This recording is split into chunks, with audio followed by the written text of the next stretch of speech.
ગુજરાત પોલીસમાં ફરજ બજાવતા આસિસ્ટન્ટ સબ ઇન્સ્પેક્ટરની એકાએક હત્યા થતાં ખળભળાટ મચી જવા પામે છે. હત્યા કરનાર અન્ય કોઈ નહીં પરંતુ સીઆરપીએફ જવાન જ હોય છે. અને આ મામલે ડીવાયએસપીનું નિવેદન સામે આવ્યું છે અને આ ઘટનાને લઈને તેમણે વિગતો આપી છે.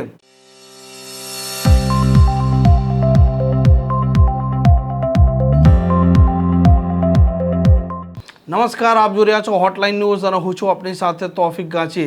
આસિસ્ટન્ટ સબ ઇન્સ્પેક્ટર જે ગુજરાત પોલીસમાં ફરજ બજાવતા હતા તેમની એકાએક હત્યાના સમાચાર મળતા ખળભળાટ મચી જવા પામે છે અને સૌ કોઈ લોકો અચંબિત થઈ જાય છે. કેમ કે એક પોલીસ વિભાગ સાથે સંકળાયેલા વ્યક્તિની જ્યારે હત્યા થાય ત્યારે સ્વાભાવિક છે કે કાયદો વ્યવસ્થાને લઈને અનેક લોકોના મનમાં પ્રશ્ન ઉપસ્થિત થાય. આ ઘટના હતી કચ્છ છે તેના અંજાર પોલીસ સ્ટેશનમાં ફરજ બજાવતા assistant sub inspector Aruna Jadav છે તેમની એકાએક હત્યાના સમાચાર પોલીસને મળતા પોલીસનો કાફલો છે તે ઘટના સ્થળે દોડી આવે છે અને ત્યાર પછી જે પ્રકારે વિગતો સામે આવે છે તે વિગતો ચોંકાવનારી હતી. કેમ કે આ અરુણા જાદવ જે પોતે આસિસ્ટન્ટ સબ ઇન્સ્પેક્ટર હતા અને વર્ષ 2021થી ઇન્સ્ટાગ્રામમાં સંપર્કમાં આવેલા હતા દિલીપ જાદવના અને બંને આ લોકો લિવ ઇન રિલેશનમાં રહેતા હતા અને આ સીઆરપીએફ જવાન પોતે દિલીપ જાદવ તે પોતે પણ ઘરે હતો અને બંનેના વચ્ચે રાત્રિના 10 વાગ્યા આસપાસ ઝઘડો થાય છે અને ઝઘડો થયા પછી આ દિલીપ જાદવ એકાએક ઉશ્કેરાઈ જાય છે અને આસિસ્ટન્ટ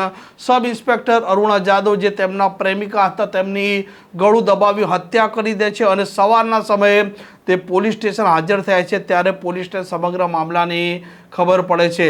આ મામલે પોલીસ અમલદારની પ્રતિક્રિયા પણ સામે આવી છે.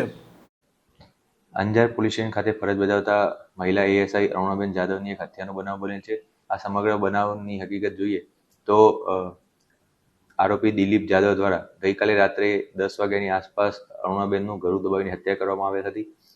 આરોપી અને મરણ જનાર અરુણાબેન 2021થી ઇન્સ્ટાગ્રામ દ્વારા એકબીજાના સંપર્કમાં આવેલા હતા. ત્યારબાદ બંને લિવિંગમાં સાથે જ રહેતા હતા અને ગઈકાલે રાત્રે બંને અરુણાબેનના ઘરે હતા તે વખતે બંને વચ્ચે 10 વાગ્યાની આસપાસ ઝઘડો થયેલ હતો અને ઝઘડા બાદ આરોપી દિલીપ દ્વારા અરુણાબેનનું ગળું દબાવીને હત્યા કરવામાં આવેલ છે અને આરોપી પોતે અત્યારે સીઆરપીએફમાં કોન્સ્ટેબલ તરીકે ફરજ બજાવે છે.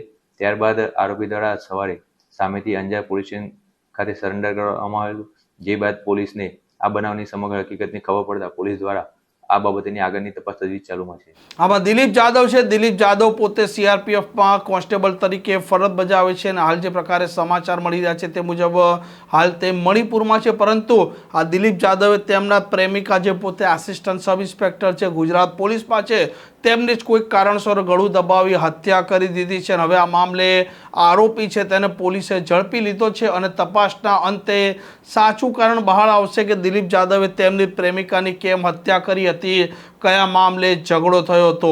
આ પ્રકારના સમાચાર પ્રકારની ક્રાઇમ સ્ટોરી માટે હોટલાઇન ન્યૂઝની આ ચેનલ જોવાનું ને સબસ્ક્રાઇબ કરવાનું ભૂલતા નહીં. નમસ્કાર. આવા પ્રકારના વિડીયો તમને જોવા ગમતા હોય તો હોટલાઇન ન્યૂઝ ચેનલને લાઇક, શેર અને સબસ્ક્રાઇબ કરો.